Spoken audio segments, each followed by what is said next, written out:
¿Qué necesitamos definir en el diseño de redes ópticas?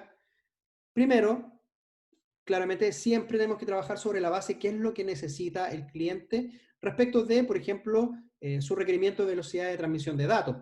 A partir de eso, obviamente, tenemos que definir cuál es el máximo nivel de atenuación de canal y a eso nos tenemos que referir sobre la base de los estándares. También entender cuál es la distancia de enlace. No basta tan solo saber de cuál es la distancia punto a punto, sino que lo ideal siempre es trabajar con algún tipo de software que nos permita geoposicionar las distintas ubicaciones y también poder definir si lo vamos a hacer esto sobre la base de algún recorrido de forma presencial o simplemente vamos a utilizar algo tan básico pero tan útil como es por ejemplo, un Google Earth para poder hacer algún tipo de medición y ubicación preliminar. Por supuesto, algo que normalmente no se toma por defecto, pero no tan, con tanta relevancia, es el tipo de ambiente para cable a utilizar. Y aquí es donde vamos a profundizar el día de hoy. Este es un tema tremendamente relevante, porque hay que entender que indistintamente de la distancia de enlace que nosotros hayamos definido, dentro del trayecto nos vamos a encontrar con diferentes ambientes.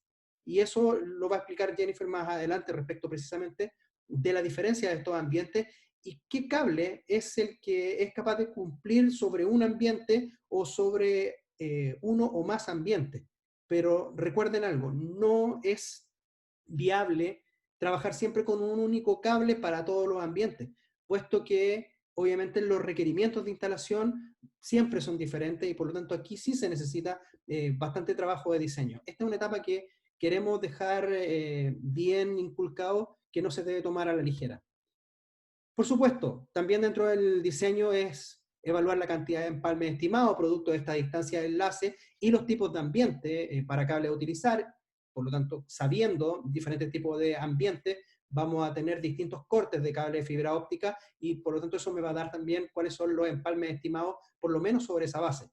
Y luego tomar un plano general para la red y destacar, por supuesto, lo que corresponde a tipo de filamento y distancia según el tipo de enlace, la cantidad de conectores, cantidad de empalmes por fusión y si estamos hablando de redes FTTH, la cantidad y los tipos de splitter.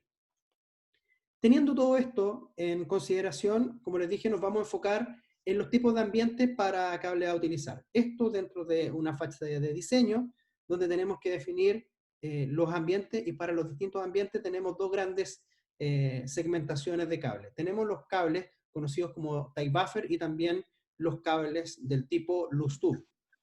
Como ustedes aprecian, indistintamente del tipo de cable del cual estemos hablando, el filamento siempre va a ser uno solo. Si estamos trabajando en un tipo de red, por ejemplo, multimodo o M3, indistintamente de que tengamos un filamento definido en OM3, vamos a estar trabajando con distintos tipos de cable según los tipos de ambientes en los cuales tengamos que instalar.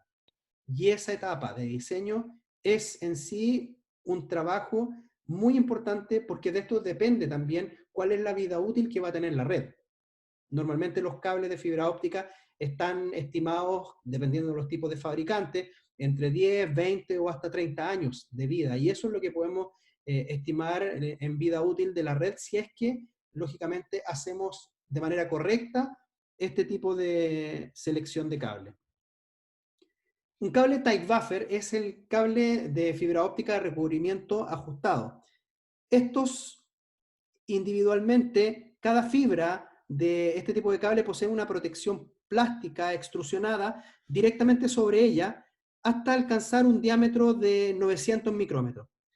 Bajo esta condición, vamos a decir que un filamento posee recubrimiento primario y también un recubrimiento secundario. El recubrimiento primario es de 250 micrómetros y el secundario es el de 900 micrómetros. Normalmente en este tipo de cable se utilizan como elementos de refuerzo la aramida y se trabaja con una cubierta exterior o la chaqueta con una clasificación en particular que pueden ser del tipo OFNG, OFNR, OFNP o también cable del tipo LSZH. Esta es la característica fundamental que se le da a los cables del tipo type buffer que van a ser clasificados después en un global como un cable de interior. También puede que tenga el requerimiento de una protección contra roedores, y como una de las características que tienen los cables del tipo tie buffer es ser un cable flexible y de fácil manipulación, normalmente los fabricantes trabajan con trenzas de fibra de vidrio cuando hay que hacer protección contra roedores. Obviamente existe la probabilidad de que se tenga que trabajar en un tipo de cable de estas características o este tipo de instalación, y haya presencia de humedad, por lo tanto hay que trabajar con una estructura ajustada, y también la aramida son los elementos que van a permitir darle esta protección contra la humedad. Por otro lado, está la clasificación de los cables del tipo loose tube. Estos son los cables de fibra óptica de tubo holgado y también presentan distintas características al anterior. Por ejemplo, estos cuentan con un elemento de refuerzo central que generalmente es una varilla central dieléctrica, y cuando hablamos de elementos de refuerzo en términos generales, también se considera a la aramida como uno de los elementos de refuerzo. Recordemos que la aramida es el tipo de material que muchos conocen con su nombre comercial, que es el Kevlar, que es utilizado para la construcción, por ejemplo, de chalecos antibalas.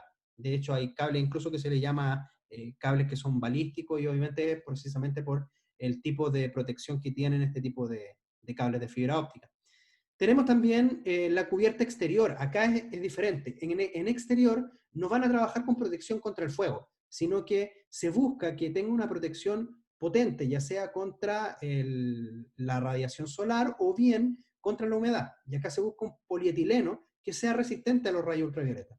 También vamos a ver que dependiendo del tipo de instalación va a ser diferente este tipo de material que va a estar dándole cobertura a un cable del tipo loose tube. Por eso es importante entender cuál es el tipo de ambiente en el que se va a instalar, y por lo tanto cuál es el tipo de cable a seleccionar. Acá la protección contra roedores es mucho más potente porque tenemos más riesgos, y por lo tanto se utilizan los elementos principales, que son o bien la trenza de fibra de vidrio, malla de acero o fleje de acero corrugado, dependiendo obviamente de los riesgos que tenemos con respecto a la presencia de roedores.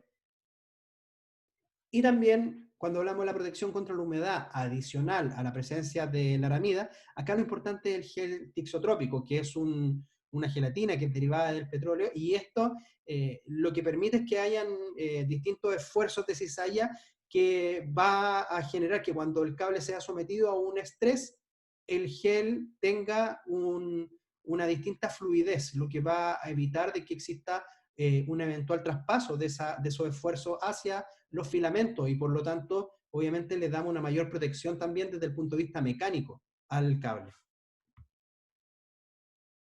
Para seleccionar los cables hay distintos estándares que uno debe utilizar para poder regirse. Según el estándar de la TIA 568.3-D, que es el estándar vigente que tenemos para fibra óptica, nos vamos a encontrar con cables que están reconocidos como cables de planta interna.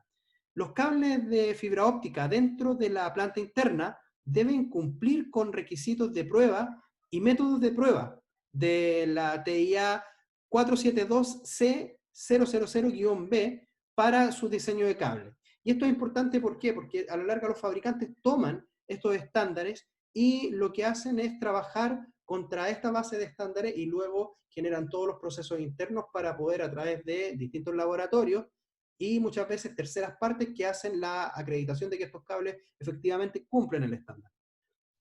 Normalmente, acá hay un tema que es importante: los radios de curvatura que se exigen para este tipo de cables de interior. Cuando tenemos cables con 4 o menos fibras para un subsistema de cableado, tienen que ser capaces de soportar un radio de curvatura de 25 milímetros cuando no estén sujetos a carga de tracción. Y el mismo caso, cuando estamos hablando de un cable que tiene 4 o menos fibras que van a estar destinadas a ser arrastradas a través de las vías durante la instalación, tienen que soportar un radio de curvatura de 50 milímetros bajo una carga de arrastre que está definida en 220 newtons. Esto obviamente ustedes no lo van a poder medir, pero en esencia basta con que el cable esté rotulado con el cumplimiento del estándar de TIA 568.3-D, y lógicamente estamos dando fe por parte de un fabricante de que efectivamente se están cumpliendo con los estándares y, por supuesto, que cumpla por lo menos el requisito mínimo de esta carga de arrastre de 220 newton. Cuando aumentamos el número de filamentos, o sea, pasamos los filamentos a ser más de 4, ya los radios de curvatura empiezan a ser los que todos conocemos. 10 veces el diámetro exterior del cable cuando no están sujetos a carga de tracción y 20 veces el diámetro exterior del cable cuando están sujetos a carga de tracción.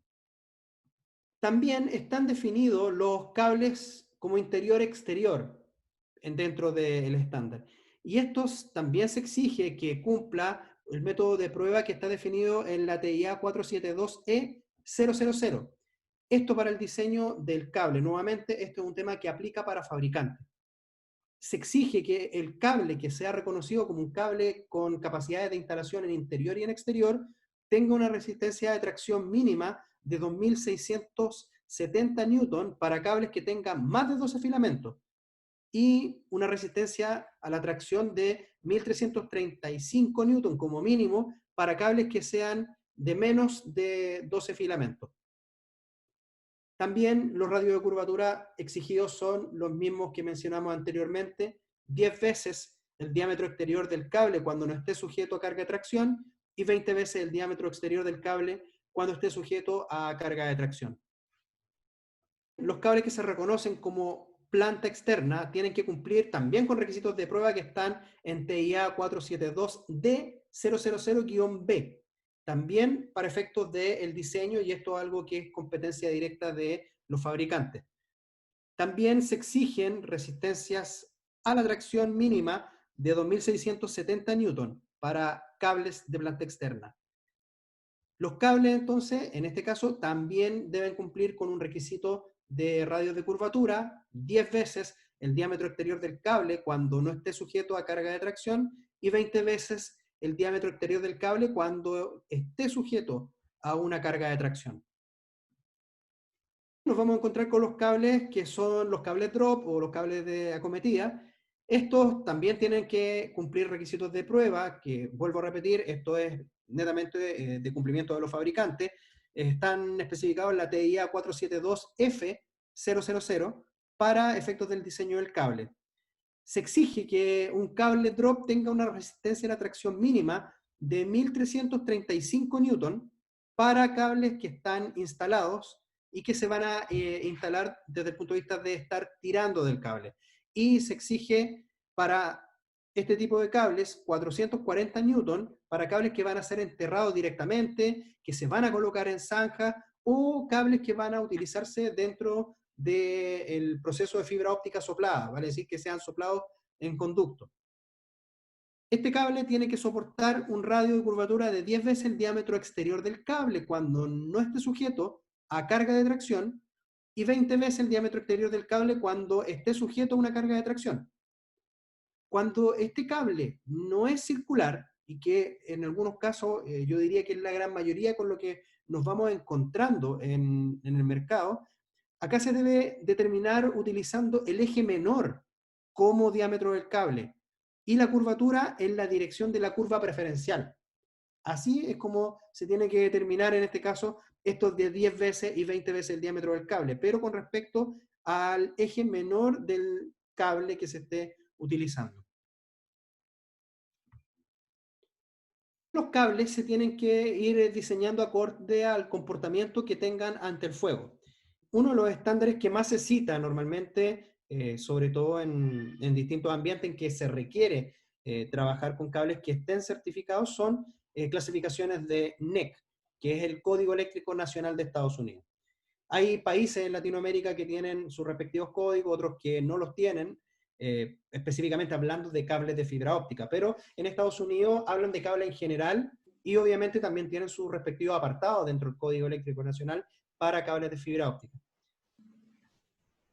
Acá, en la imagen, ustedes están apreciando la medición de una emisión de humo orientado a la medición de opacidad que va a permitir determinar la característica de un cable que pueda ser clasificado con baja emisión de humo. Para esto y otras características adicionales que requiere un cable para efectos de las instalaciones que tienen que estar listados según clasificaciones de flamabilidad según el NEC. El utilizado es el NEC 7750 y con certificación UL. Los cables sin marca nunca deben instalarse dentro de edificios. Y esto es un tema súper importante. Un cable que no esté rotulado adecuadamente no se tiene que instalar, ya que lógicamente no cumple con lo mínimo que se exige hoy día desde el punto de vista internacional, muchas veces con Código Eléctrico Nacional, o bien con otra característica que la mencionaré prontamente. Las marcas que utilizan este tipo de cables son los mismos que se utilizan en los conceptos de cableado estructurado. Cables del tipo Plenum, Riser y propósito general. Los cables Plenum son cables que se utilizan para uso en cámaras donde hay ventilación, hay presencia de manejo de aire, y el cable Riser es la fibra óptica que se utiliza en tendidos verticales. Propósito general normalmente es lo que vamos a considerar para instalaciones del tipo horizontal y algunas clasificaciones verticales también. Las más relevantes son, en este caso, el Riser, caso de Plenum. Cuando hablamos de Riser vamos a estar hablando de los tendidos verticales. Y cuando estamos hablando de Plenum, para poder simplificar esto y no irnos a temas tan técnicos, vamos a estar hablando cuando esto muchas veces se instala entre cielo falso y cielo estructural, donde vamos a tener presencia también de ventilación, que eventualmente con esa presencia de ventilación y de oxígeno vamos a avivar la llama en otro tipo de propagación de incendios que podría darse si es que estuviéramos trabajando con otro tipo de cable que no fuera un cable que cumpla las características de un cable pleno. En el artículo 770 del NEC, que es donde están hechas estas clasificaciones, están los cables plenum, que se definen como los cables del tipo OFNP y los OFCP, que son cables, en el caso del OFNP, Optical Fiber Non-Conductive Plenum, vale decir, cable de fibra óptica no conductivo que está clasificado como plenum. Y el otro caso que dice OFCP, que es el Optical Fiber Conductive Plenum, vale decir, un cable de fibra óptica que tiene presencia de elementos metálicos. No significa que estemos hablando de un cable que sea conductor a nivel eléctrico, sino que estamos hablando de un cable que al presentar elementos metálicos va a perder sus propiedades dieléctricas. ¿Okay? Entonces tenemos la clasificación para Plenum, tenemos también la clasificación para el cable Riser, OFNR y el OFCR, y también tenemos el propósito general, que es el OFNG y el OFCG. Entonces tenemos dos clasificaciones, que es la no conductiva y también tenemos la conductiva. Ahora, ¿cuáles son las ventajas que se plantean desde este punto de vista? Que hay posibilidades de reemplazo. Si trabajamos con cable de fibra óptica que sea no conductivo, Plenum, este podría eventualmente darle cobertura a un riser, vale decir, yo podría instalar Plenum en instalaciones del tipo riser también, y también podría instalar riser en propósito general.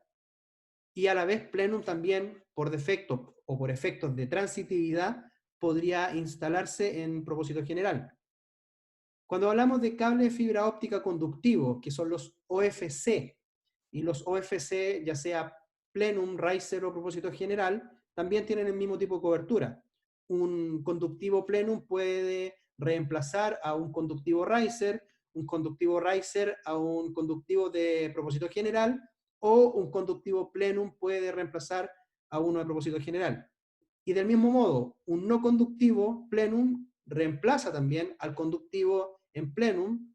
El conductivo, es el no conductivo Riser, reemplaza al conductivo Riser, y el de propósito general reemplaza el que es no conductivo al que es conductivo. Por lo tanto, a tener en presencia también que esto, desde el punto de vista de Código Eléctrico Nacional, se permite realizar este tipo de reemplazo. Todo esto en miras a la protección de las personas y evitar la generación de incendios, y esto también se va a ir generando con otro tipo de instalaciones. Tenemos, en este caso, esa clasificación que les mencionaba antes, que es la clasificación LSZH, que es muy utilizada en Europa. Esta en Europa está regulada por CENELEC bajo los estándares de la IEC. no existe, por si acaso, un solo estándar que defina un cable como un cable LSZH, sino que debe cumplir muchos estándares para poder tener esa clasificación.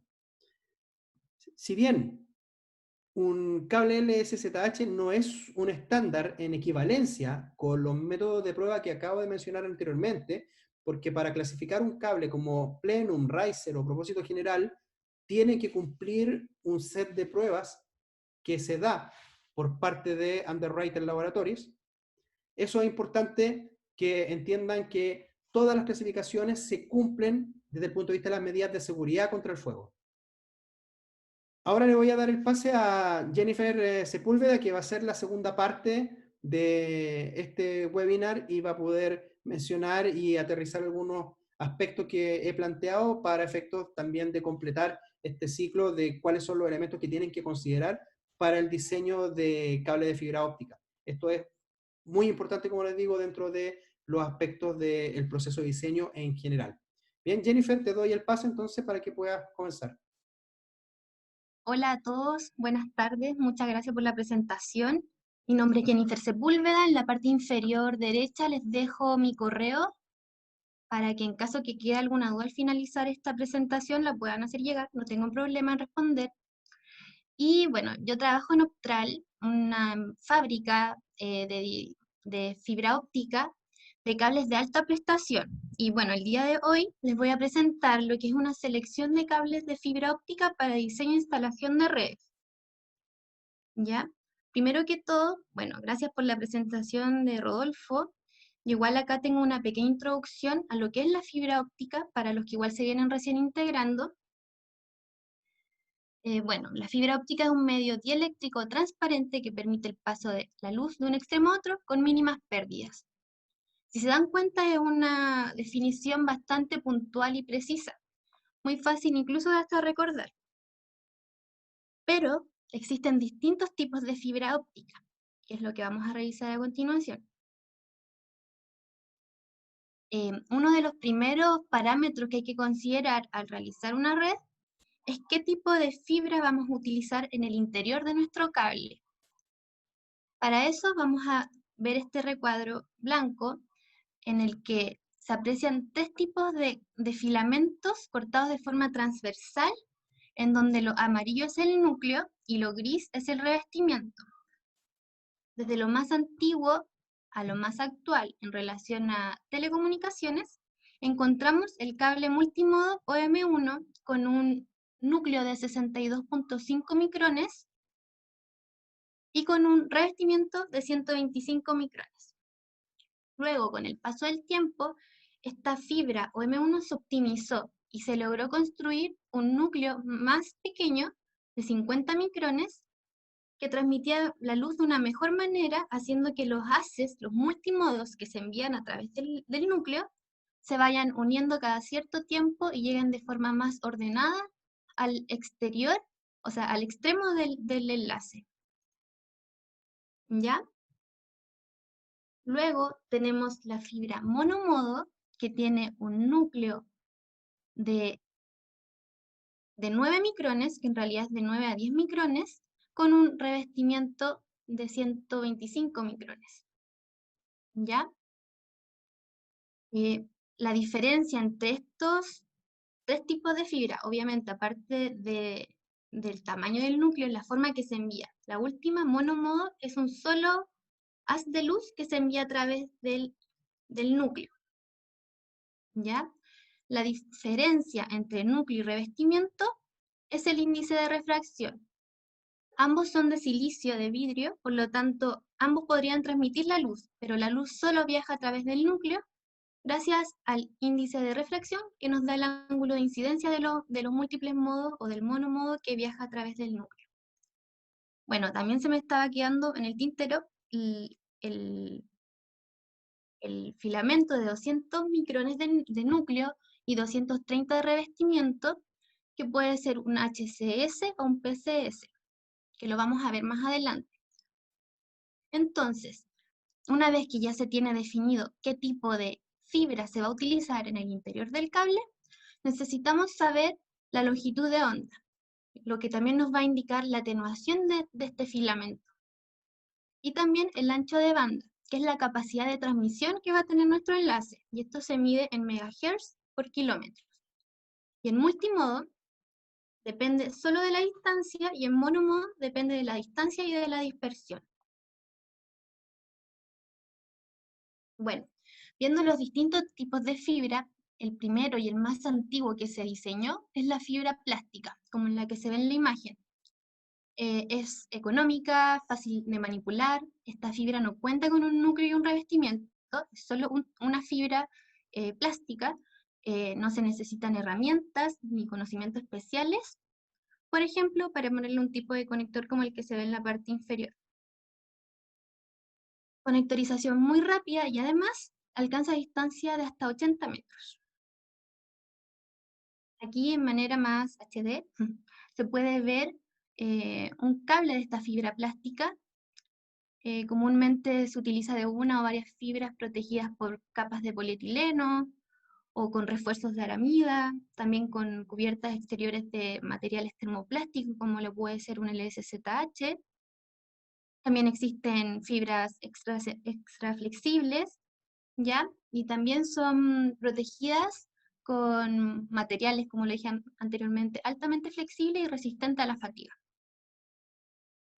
Ahora ya entrando un poco más al tema de transmisión, se encuentran las fibras HCS y PCF, disculpen, que son las fibras plásticas, pero que por ejemplo HCS tiene revestimiento de silicio y PCF tiene revestimiento de polímero. Aquí, a diferencia de la anterior, que también es una fibra plástica esta, sí tiene núcleo y revestimiento, y también existe un índice de refracción en esta fibra, que es más bajo en lo que es el revestimiento. Aún así, también es de fácil manipulación, de conectorización muy rápida, y alcanza distancia de hasta 500 metros. Acá tenemos el diseño de una de estas fibras. Se pueden agrupar de una o varias. Cuentan con un recubrimiento primario de 500 micrones, como el que se ve ahí verde y rojo, y también con un recubrimiento ajustado y secundario de 2.2 milímetros.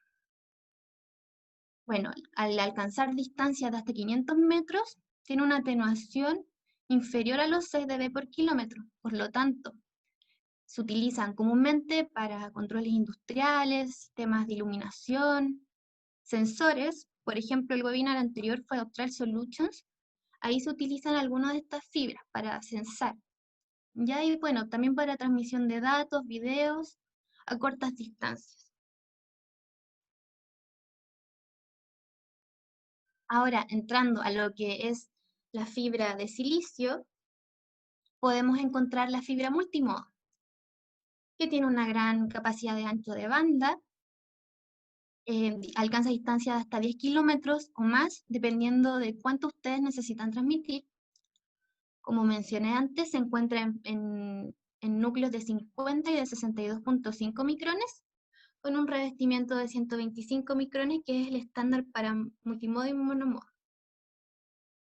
Comúnmente se utilizan lo que es CCTV, las redes LAN, industria, ¿ya? Y se puede encontrar en formato de buffer ajustado de 900 micrones y de 250 micrones en tubos holgados, que eso igual lo voy a explicar en un momento. También se encuentra en cables extra flexibles, armados, en formatos también más robustos con protección mecánica contra roedor, o que tengan mayor exigencia de instalación. Y también está la fibra monomodo de silicio, que tiene una gran capacidad de ancho de banda. De hecho, la mayoría de las instalaciones, y no es todas, las instalaciones que están en planta externa son monomodo, ya que alcanza distancias superiores a los 100 kilómetros. Y esa es la base, porque en realidad esta fibra perfectamente puede llegar a los 250 kilómetros, dependiendo de lo que tengan en medio, que le pueda dar algún tipo de pérdida. De eso va a depender la distancia. Como les comenté anteriormente también, el núcleo es de 9 a 10 micrones con un revestimiento de 125. Al igual que el cable anterior, se puede encontrar en formato ajustado, holgado, multitubo, monotubo, también con protecciones metálicas o dieléctricas según el entorno de instalación. Eso fue lo que es el filamento de fibra. Ahora, ese filamento, al ser tan frágil, a pesar de que tiene gran capacidad de transmisión, gran velocidad, gran ancho de banda, necesita algo que lo proteja. Y ahí estamos nosotros con nuestros cables de fibra óptica que tienen distintos tipos de construcciones. Por ejemplo, a su izquierda pueden ver un cable de construcción ajustada, o tie buffer en inglés, y a su derecha un cable de construcción holgada o loose tube. Ya vamos a explicar la diferencia de los dos.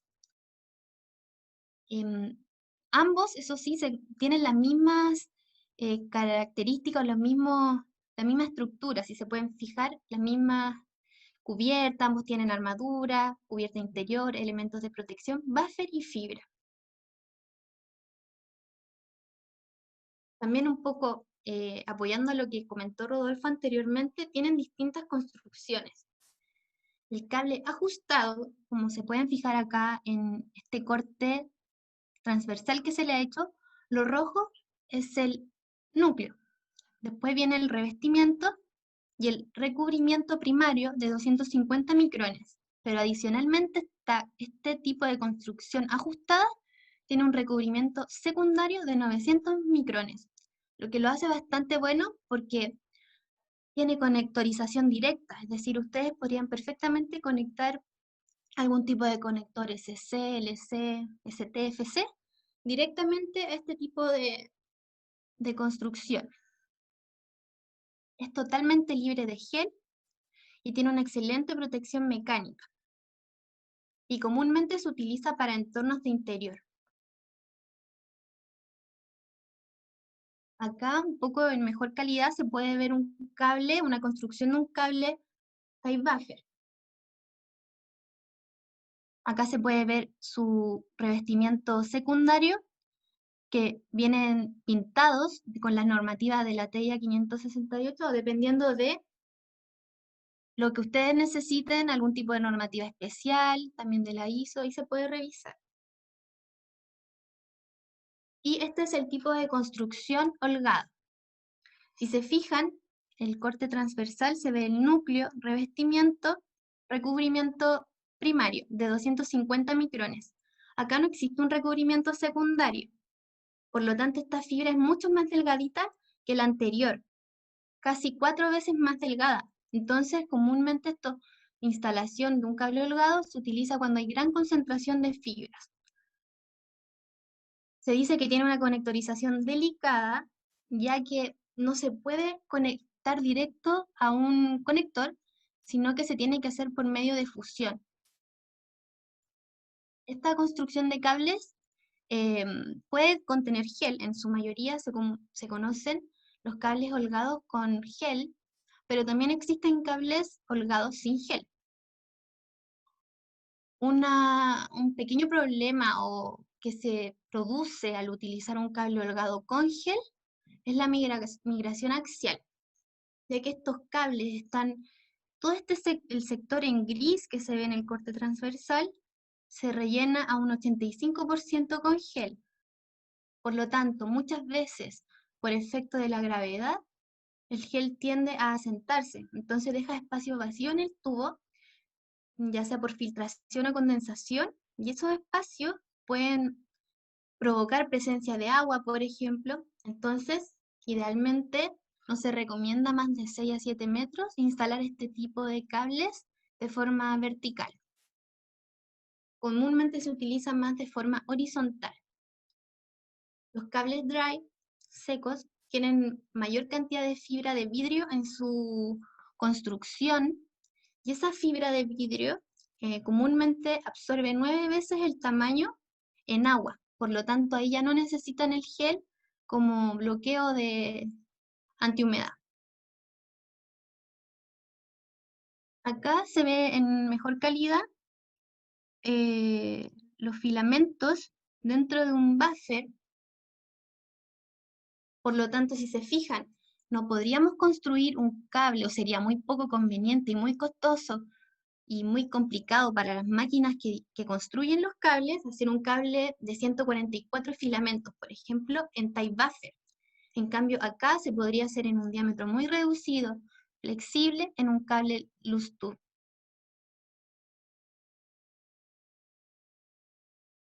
Bueno, aquí hay un pequeño resumen de lo que he hablado hasta ahora del cable holgado y ajustado. Comúnmente los cables holgados se utilizan para mayor cantidad de fibras y se pueden poner gran cantidad de fibras por tubo. En cambio, los cables ajustados o tie buffer se utiliza solo una fibra por tubo. Ahí se mencionan dos, ya que también se considera un patchwork, por ejemplo. El cable holgado puede ser con o sin gel, en cambio el ajustado siempre va a ser sin gel. También tener en consideración el gel del cable holgado que es a base de parafina, por lo tanto eh, puede manchar la ropa, eso lo digo para los instaladores que ya deben conocer ese tipo de cables. Se dice que son menos flexibles los cables holgados, ya que al tener mayor cantidad de fibras, tienden a ser un poco menos flexibles, pero eso también va a depender mucho de la construcción del cable. Los cables ajustados son muy flexibles. Los holgados se necesita conexión mediante fusión y los ajustados conexión directa mediante algún tipo de conector. Los cables holgados se utilizan comúnmente para planta externa y los ajustados para distribución en interior. Como la mayoría ya conocemos los cables FTTX en general, siempre son ajustados. Bueno, ahora yendo un poco más a lo que es la construcción del cable, cuando un cable deba disponer de algún tipo de armadura, la cubierta interior se denomina asiento, que es lo que está marcado con la flecha.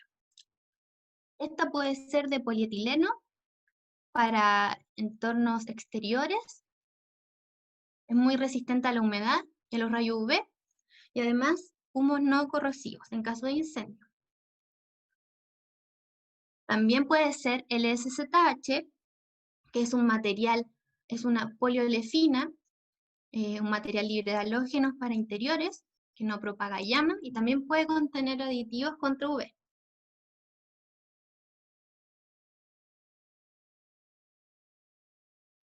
Bueno, cuando un cable deba garantizar un buen comportamiento ante efectos, por ejemplo, causados por aplastamiento, por impacto, por acción de los roedores, etc., se previene esto usando una capa entre cubiertas, ¿ya? Para poder entregar esa protección en el cable.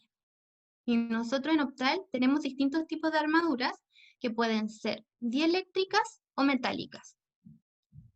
¿Ok? Entonces, las armaduras dieléctricas más utilizadas pueden ser de aramida, que se instalan en hilaturas dispuestas como de manera helicoidal, o en trenza. También a la aramida se le dice Kevlar, que es un nombre comercial, como dijo Rodolfo anteriormente, y claro, se utiliza en un material muy, muy noble que se utiliza en muchas cosas cotidianas, en cascos, en los mismos chalecos antibala, como decía Rodolfo, incluso en los trajes espaciales. Es un material muy resistente, incluso es más resistente que el acero. También se utiliza fibra de vidrio, también dispuestas de manera helicoidal, en trenzas o en varillas de GRP. Y también están las armaduras metálicas, que pueden ser alambres de acero galvanizados, también dispuestos de manera helicoidal o en trenza. Y también el acero corrugado y el CST, que es la cinta de acero en forma de tubo. Acá puse dos imágenes en que se pueden fijar que existen dos armaduras. La primera, que es dieléctrica, es un trenzado de fibra de vidrio. Y la segunda, que es metálica, es de acero corrugado.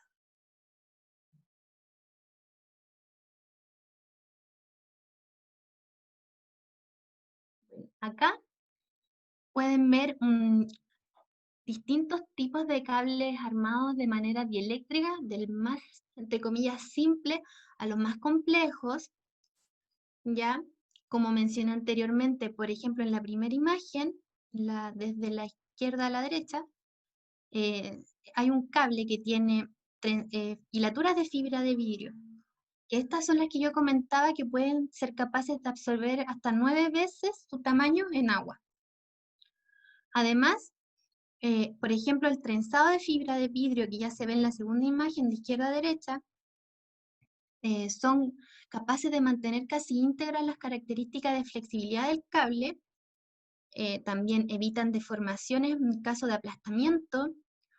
Sirven, algo muy importante, como manera disuasoria para los roedores, porque los que han trabajado con fibra, ya sea de chaquetán, de este tipo de cables, yo creo que se han podido dar cuenta que cuando uno deschaqueta un cable de estos y sin querer te pasa la mano cerca de la nariz, es una pelusa súper molesta. Entonces hay que pensar que son hilos de fibra de vidrio muy, muy delgaditos, que son como una pelusa, y que esto al momento de que un roedor lo muerde, se le entierran en la boca. Entonces es una manera de disuadir que el roedor siga atacando el cable. También funcionan como barrera cortafuegos, y lo bueno es que no incrementa sensiblemente el peso del cable. Acá en cambio tenemos los cables armados, metálicos. Estos cables entregan una mayor protección antirruedo, tienen gran capacidad de aplastamiento y en algunos casos pueden ser menos flexibles. Solo en algunos casos, ya que hay que considerar que el acero corrugado, al ser una especie de acordeón, le entrega bastante flexibilidad a los cables, y aparte de la protección. Y lo que comentaba recién, la protección contra roedores, bueno, hay dos razones básicas, elementales, por las que un roedor ataca un cable. La primera de ellas, abrir un camino hacia los alimentos, y la segunda de ellas, que yo diría que es la más importante, que es el desgaste de sus incisivos. Los ratones, los roedores en general, se comen todo lo que hay a su paso. Y eso no es porque tengan hambre, sino porque necesitan desgastar sus incisivos, sus dientes.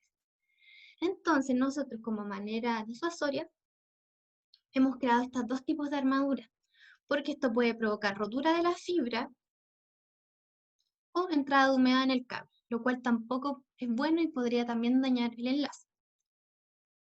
La armadura de trenza, si ustedes se fijan en el cable que yo puse de ejemplo arriba, es el mismo modelo de cable, solo que el que está a su izquierda se llama Sedad y el que está a su derecha se llama Sedam.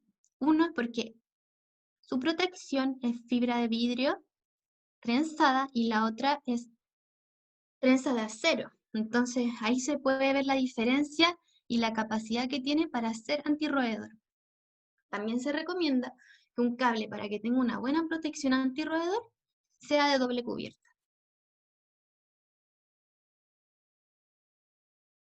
Otro punto muy importante al momento de seleccionar un modelo de cable es la resistencia al fuego que éste tenga. Y lo que nos indica la norma IS 60331-25, que fue adaptada a lo que es cables ópticos, nos indica que los cables, al aplicarle una llama, no deben propagar el fuego. Además, deben ser autoextinguibles. Esto quiere decir que una vez que desaparece la llama, ese cable deja de arder inmediatamente. Otro dato importante que olvidé mencionar antes es que la trenza de vidrio, la trenza de fibra de vidrio, es totalmente incombustible. Ya mantiene en su lugar la ceniza y también actúa como una masa disipadora de lo que es el calor. Y acá viene el concepto que hemos nombrado harto el día de hoy, que es el SZH. Ahí está por su definición en inglés, y en español nos quiere decir que es un termoplástico libre de halógeno, gases tóxicos, baja emisión de humo y no propagador de llama. Y su componente principal es el polipropileno, que tal como lo dije antes, es un termoplástico. para que un cable pueda ser LSZH debe cumplir las 3 cosas que dije anteriormente. La primera, termoplástico libre de halógeno. Eso está determinado por la IS 60754-1 y -2, que nos indica que cuando arde una cubierta de un cable LSTH, los humos son reducidos y de gran transparencia. Se nota esa gran transparencia porque comúnmente los cables que se fabrican emiten gases, gran cantidad de humo y son densos y opacos. Por ejemplo, un cable de polietileno. Otro punto importante que debe tener un cable para hacer el SSH es la baja emisión de humo, que está determinada por la IS 61034-2, que nos indica que cuando un cable con cubierta LSZH arde, emite gases de muy bajo índice de toxicidad y prácticamente nula corrosividad. Es tan así que el índice de toxicidad es menor o igual a 1.5, lo que ya no es dañino para el humano. Y el último punto para que un cable pueda ser efectivamente LSZH es que no sea propagador de la llama, lo cual está determinado por la IEC 60332-1-3, homologado a lo que es la UNEN 50266, que nos indica que no debe propagar incendio, y la prueba de esto se hace con un mazo de cables, y que este mazo de cables al momento de ser incendiado no propague la llama. Esto es muy importante cuando se instala algún tipo de cable en ducto, que no propague a través del ducto el incendio. ¿Ya? Una vez que ya tenemos claro todos los componentes que necesitamos o que tiene un cable, vamos a ver los tipos de instalación ahora y determinar los cables adecuados según lo que ya hemos conversado para cada tipo de instalación. Bueno, hemos definido el día de hoy para este webinar 3 condiciones de instalación, que son las que comúnmente se utilizan para realización de proyectos, ¿ya? La primera de ellas es directamente enterrado, o como le decimos nosotros, soterrado. También está la aérea autosoportada y la canalizada.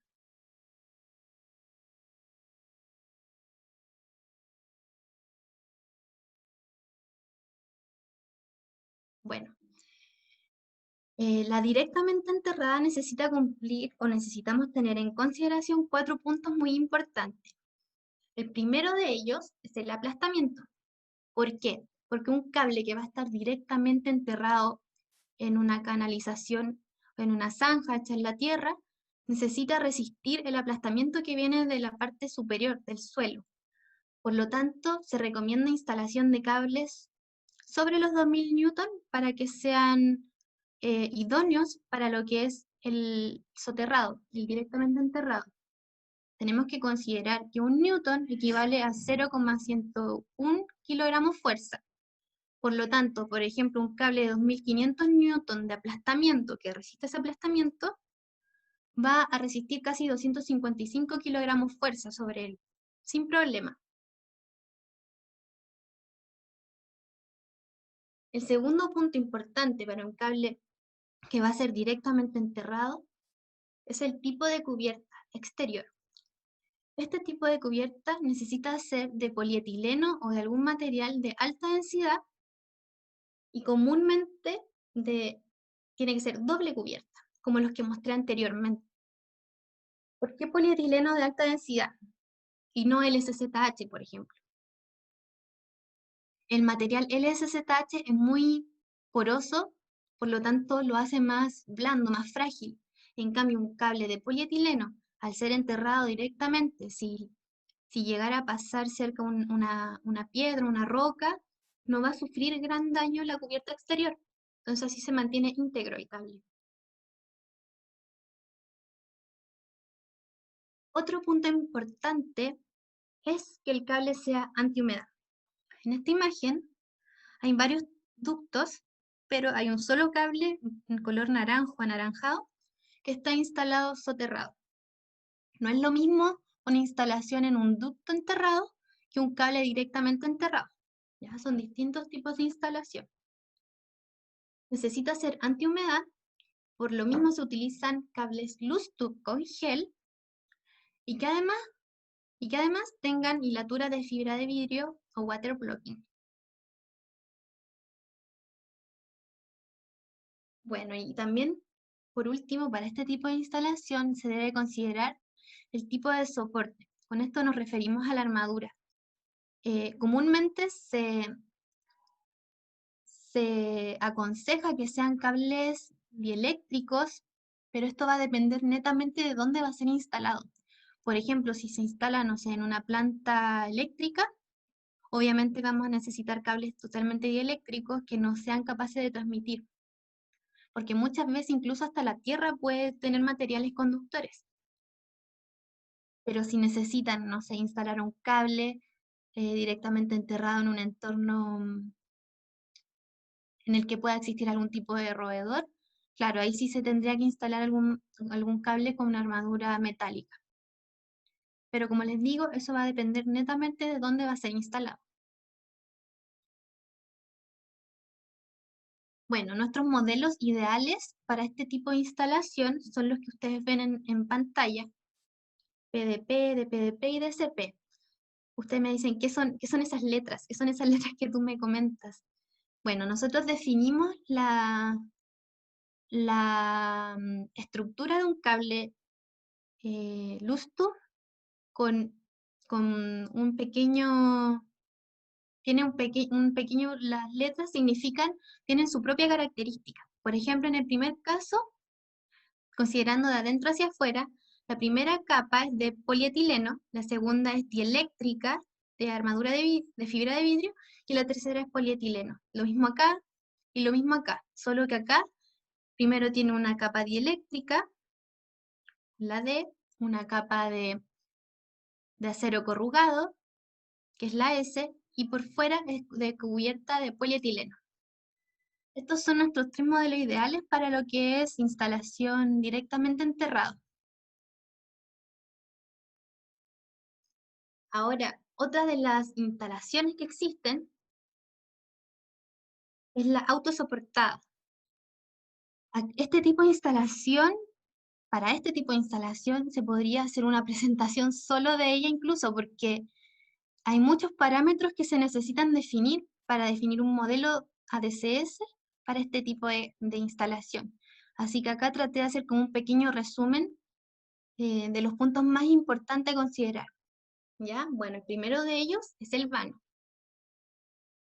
El vano es la distancia que existe entre postes, ¿ya? Y es importante al momento de elegir o de saber la distancia entre los postes, porque con eso también podemos definir si el cable ADSS que vamos a utilizar necesita ser de 2 cubiertas o tal vez podría ser solo de una cubierta, lo que obviamente va a influir en el valor del producto. Así que es muy importante, antes que cualquier cosa, definir el vano que van a necesitar para definir el cable. Bueno, otro punto importante son las condiciones de instalación aéreas. Estas son definidas por las condiciones climáticas. Y en esto influye el viento, los kilómetros por hora, y el hielo, que son los milímetros sobre el cable.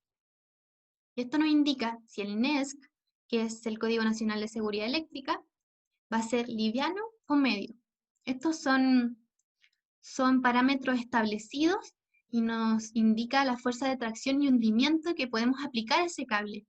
Porque como se ve en esta imagen, este cable se está instalando y eso requiere algún tipo de fuerza. Entonces ahí también el NESC nos ayuda para definir las condiciones de esta instalación. Otro punto importante es el máximo voltaje inducido. ¿A qué nos referimos con esto? En esta imagen se puede ver que se está haciendo una instalación de fibra ADSS bajo una línea de media tensión. esa línea de media tensión está propagando energía a su alrededor. Y nuestro cable debe ser capaz de resistir esa energía y no ser dañado por ella. Bueno, entonces hay dos cosas importantes acá. El cable debe tener una cubierta anti-tracking, que es como muy similar a lo que pasa con los cables, con los conductores eléctricos, que es llamado efecto corona, cuando se aplica una energía en otro cable. Entonces, la cubierta debe ser anti-tracking y además el cable debe ser totalmente dieléctrico para que no conduzca energía de la línea de media tensión que tiene arriba.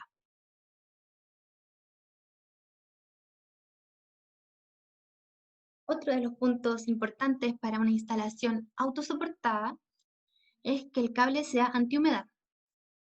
¿Ya? Estos cables hay que pensar que están en el exterior, por lo tanto, pueden sufrir por las condiciones climáticas como la lluvia,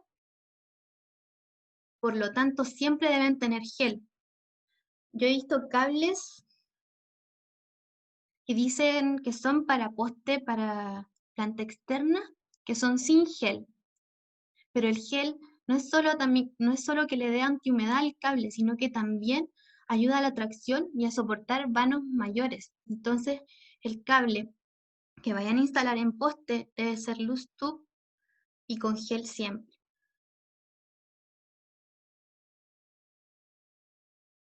Bueno, otro punto importante es la cubierta exterior. Esto sí que es muy importante porque muchas veces nos pasa que nos piden una DCS con cubierta exterior del SZH. Una DCS tradicional tiene una cubierta exterior de polietileno. ¿Y por qué no se puede diseñar o instalar o no debieran instalar un cable ADCS con cubierta LSZH? Como dije anteriormente, el LSZH es un material muy poroso, por lo tanto los cables son de mayor diámetro, ya que el material es muy blando y el cable, al contrario, el cable de polietileno es mucho más resistente. Es un material brillante, liso, que entrega mayor resistencia al cable suspendido. Y esto también ayuda a que el cable pueda resistir los herrajes. ¿Ya? Por ejemplo, en la imagen se ve una suspensión y un amortiguador helicoidal, ¿ya? Pero cuando ponen, por ejemplo, una retención, eh, el cable debe ser capaz de soportar esa retención. No se puede romper y eso debe durar años. Entonces, un cable ADCS o para postes siempre debe ser de polietileno, porque es una de las cubiertas más resistentes. Y bueno, por último, los puntos que he tomado para una instalación autosoportada aérea es el MAT y el EDS, que es la carga de rotura del cable. El MAT, que es el Maximum Allowed Tension, se refiere a la tracción en la instalación. Y el EDS se refiere al Everyday Stress, que es la tracción del cable ya instalado. ¿Cuánto va a resistir nuestro cable? Este parámetro está definido también en newtons. Y por ejemplo, lo que es MAT siempre debe ser mayor a lo que es EDS, porque nosotros cuando vamos a instalar un cable, el momento en el que más estrés sufre ese cable es el momento de la instalación. Si se instala correctamente, imaginen si no se instala correctamente, por ejemplo, con esta máquina, con esta grúa especial para instalar cables, se necesita una alta resistencia a lo que es la tracción. Nosotros tenemos cables de 8000 newton de tracción MAT, incluso hay unos que tienen más. Eso va a depender también de lo que necesiten del vano y de todos los puntos anteriores que hemos hablado. Y bueno, estos son los modelos ideales nuestros para este tipo de instalación. Como les dije anteriormente, esto es autosoportado, por lo tanto aquí no incluí lo que es un cable figura 8, ya que ese cable es para vanos muy cortos, no es dieléctrico, es muy pesado. Entonces acá solo estoy enfocándome en lo que es ADCS.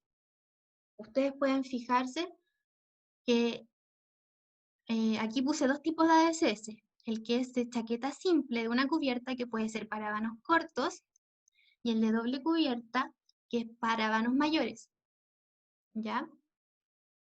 También hay otro modelo que no es ADCS, que es para instalación en ducto, pero que también se podría instalar en, en postación. También resiste y tiene una tracción diseñada para resistir instalaciones en poste. Deben considerar también para este tipo de instalación el diámetro del cable, que es una de las cosas más importantes que tienen que definir, ya que, por ejemplo, ustedes compran toda la herrajería, las mufas, y después esa herrajería se define por el diámetro del cable. Entonces, muchas veces he visto que compran la herrajería y después están buscando el cable que se adapte a esa herrajería. Entonces, no. Lo que tienen que considerar primero al momento de hacer una instalación es el cable, ver el diámetro del cable y a partir de ahí definir qué suspensión van a usar, qué retención, qué cruceta de paso, cuántas mufas. También es importante el largo de la bobina para considerar las mufas y también las crucetas de reserva.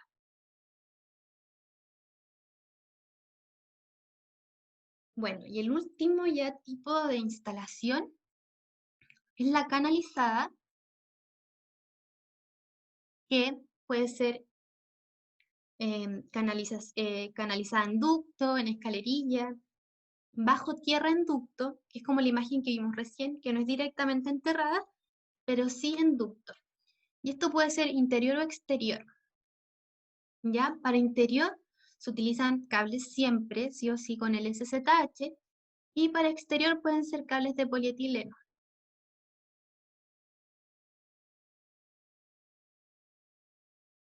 Bueno, el tipo de soporte también va enfocado a lo que es la estructura del cable, que puede ser eléctrico-metálica. Esta imagen que puse acá es solo referencial, ya que muchas veces los cables pueden ir cerca de cables eléctricos, por ejemplo. Entonces, comúnmente para instalaciones en interior, recomendamos cables dieléctricos para no producir algún tipo de interferencia.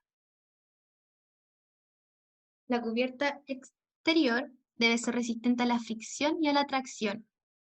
¿Qué queremos decir con esto? Muchas veces la instalación de un cable ya se hace en donde existe una instalación anterior. Entonces, pasar un cable, aquí hay que ponerse igual un poco en el lugar del instalador, pasar un cable en una canalización que está saturada no es fácil, menos si ese cable no es amigable con el entorno, por llamarlo de alguna manera. Para eso hay que fijarse muy bien en el tipo de cubierta y que el cable tenga baja fricción, ¿ya? O también hay tipos de instalaciones que se llaman blown air, que son por soplado, que una máquina va soplando el cable dentro de un ducto. Ese tipo de instalación también requiere un cable resistente a la fricción y a la tracción.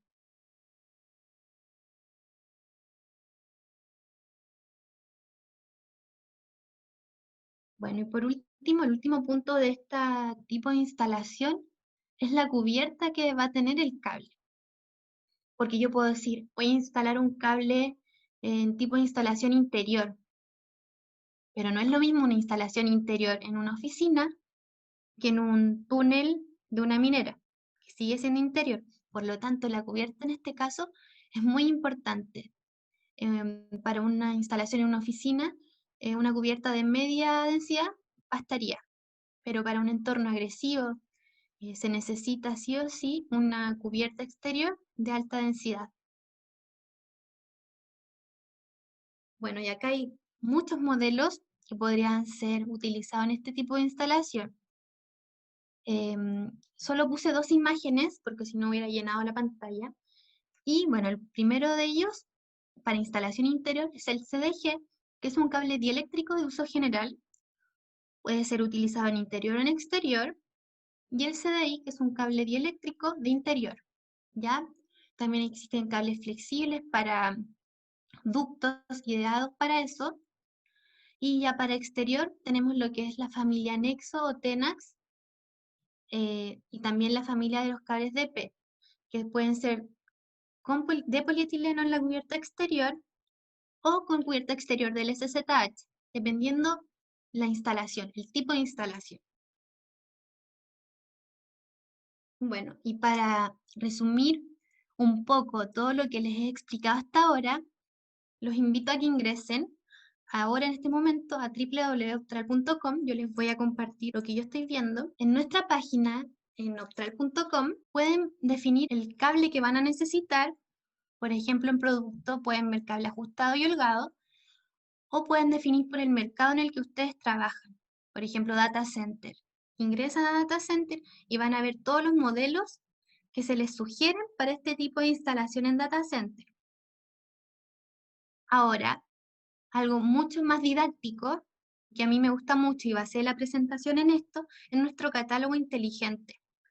Si ustedes ingresan al catálogo, se van a encontrar con esto. El primer filtro, cable de fibra óptica, porque es lo que hemos estado viendo. Y luego viene definir qué necesitan. En este caso, por ejemplo, una fibra monomodo de 12 filamentos, la vamos a definir como holgada o luz tú para exterior. Que tenga resistencia a roedores ligera y no necesito resistencia al fuego porque va a estar en el exterior, pero sí necesito que sea dieléctrico. Y acá me define los modelos. Hay que pensar que la base de esto es que todos los modelos que están acá te van a servir para la instalación que tú acabas de configurar. Pero ustedes ahí se van a acordar de mí y van a decir, ya, pero yo tengo un cable de doble cubierta que tal vez no va a ser tan flexible y que va a ser un poco más costoso al tener doble cubierta. Entonces solo necesito de una cubierta. Por ejemplo, el nexo de P. Y ahí vamos descartando. Tampoco necesito que tenga el SZH. Y todos los que tengan una T en su nombre son de LSZH, termoplástico LSZH, y los que tengan una P son de polietileno. Entonces, en ese caso, el nexo de T no me serviría, esto doble cubierta tampoco, y ahí me quedan menos alternativas. Entonces, por ejemplo, yo voy a ingresar a uno de los modelos que me seleccionó el buscador, me va a decir las características. Por ejemplo, este modelo me dice que sirve para blown air, es 100% dieléctrico, es antirroedor, libre de halógenos, ¿ya? Resistente a estanco, resistencia a rayos ultravioleta, y es más, yo aquí puedo ver la ficha técnica del producto. Entonces acá me van a aparecer todos los parámetros que hemos conversado anteriormente. El aplastamiento, la tracción, los radios de curvatura que hablaba Rodolfo, la longitud máxima de la bobina, ¿ya? Entonces es muy buena esta, esta parte de la página como buscador. La recomiendo mucho y con eso se ahorran bastante tiempo, más los conocimientos de todo lo que hemos conversado hasta ahora. Entonces, bueno, eso sería por ahora. Marce. Gracias, Jenny. Ahora voy a hacer, pusieron algunas preguntitas Ujú, y perfecto. vamos a responderlas. Ya. Mira, Jenny, a ver, hicieron una pregunta ahora al final Ujú, de Enrique, que dice, ¿se pueden unir las fibras plásticas con las de silicio? ¿Y qué aplicaciones tienen en las instalaciones? perfecto. No, no se pueden unir fibras plásticas con las fibras de silicio. De hecho, no se puede unir una fibra con un núcleo de 62 con uno de 50. Tampoco se puede. Tiene que ser, como dijo Rodolfo anteriormente, todo de la misma gama. Ya sea si va a ser monomodo, todo en monomodo, si va a ser multimodo o M3, todo en multimodo o M3. ¿Qué aplicaciones tienen en las instalaciones? Bueno, las aplicaciones de la fibra plástica comúnmente son los sensores, en automatización, para tramos cortos, y ya la fibra de silicio, que es todo lo que dije, monomodo, multimodo, son para transmisión de datos. Entonces esas fibras tienen mayores prestaciones de transmisión de datos, de video, lo que Ok. también lo va a condicionar los equipos que haya en su exterior, en su extremo, disculpa. Aquí hay otra pregunta para Rodolfo. que Jorge García nos dice, ¿es norma que el cableado tenga la marca TIA 568D o es libre albedrío del fabricante? Por favor, Rodolfo. A ver, te puedo hablar desde el punto de vista de mi experiencia, y yo creo que ahí también me puede reforzar un poquito Jennifer respecto a la visión del fabricante. Planteémoslo desde otra perspectiva. Cuando uno tiene que ir a alguna licitación o hacer un ofrecimiento frente a un mandante, el mandante te va a exigir que el cable cumpla determinados estándares. Si el cable no cumple los estándares, claramente no va a ser seleccionado. Por lo tanto, siempre los estándares son de sometimiento voluntario. Por lo tanto, el fabricante de cable, en este caso, lógicamente lo que va a buscar es tener el mayor alcance posible respecto al cumplimiento de los estándares base que se requiere para una instalación de un sistema de cableado de fibra óptica. Normalmente, el estándar de TIA y también de la IEC. Normalmente son estándares que son bastante equivalentes entre sí. Por lo tanto, siempre eso va a estar informado, ya sea tanto a través de las fichas técnicas, como también en la rotulación que va a llevar el cable. Pero siempre todo lo que está relacionado con estándares, no hay nadie que obligue a que un fabricante cumpla un determinado estándar. Por eso los estándares siempre se habla que son de sometimiento voluntario. Pero también hay un mercado que presiona. Si el fabricante no cumple un determinado estándar, claramente pierde las posibilidades de tener un acceso a un mayor mercado. Por lo Claro. tanto, ese sometimiento voluntario hace que los fabricantes no tan solo cumplan un estándar, sino que también sobrecumplan los estándares y marquen diferencias técnicas desde ese punto de vista.